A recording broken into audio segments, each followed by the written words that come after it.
Teman-teman pernah main Otelo? Tahu kan Otelo kan? Yang kita main bulat putih, bulat hitam, bulat putih, bulat hitam, di mana kita harus saling mengambil bulatan putih musuh atau bulatan hitam musuh, kita harus begitu ya.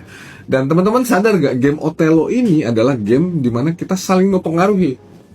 Jadi si hitam mencoba membuat si putih jadi hitam, si putih mencoba membuat si hitam jadi putih. Jadi sama-sama mencoba mempengaruhi. Kamu harus jadi hitam, kamu harus jadi putih gitu kan. Mencoba mempengaruhi satu sama lain. Dan gue belajar sesuatu dari Otelo ini.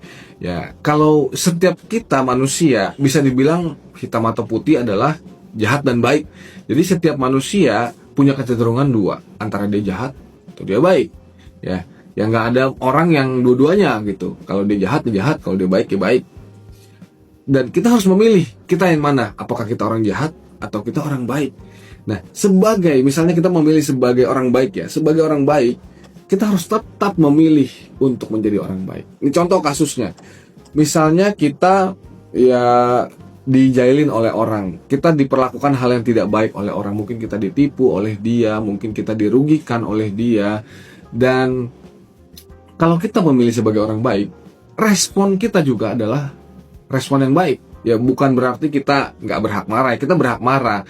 Cuman dari rasa marah itu kita bisa memilih respon yang baik, yang mungkin tidak mukulin dia atau gimana gitu ya, tidak melukai dia secara fisik.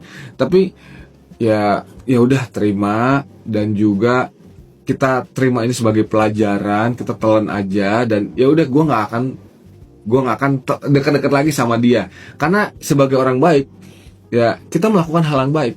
Beda kalau kita memilih sebagai orang jahat, dia melakukan gue kejahatan apa, gue akan balas 2 kali, 3 kali lipat, 10 kali lipat ke dia, karena gue memilih sebagai orang jahat. Jadi sebagai manusia pribadi ke pribadi ya, kita harus memilih, kita mau jadi yang mana, kita mau jadi putih atau jadi hitam. Dan ketika kita sudah pilih jadi putih, kita harus terus konsisten dengan pilihan kita. Ya, semua perbuatan kita harus putih, walaupun perlakuan orang lain itu hitam ke kita. Gimana teman-teman? Setuju gak?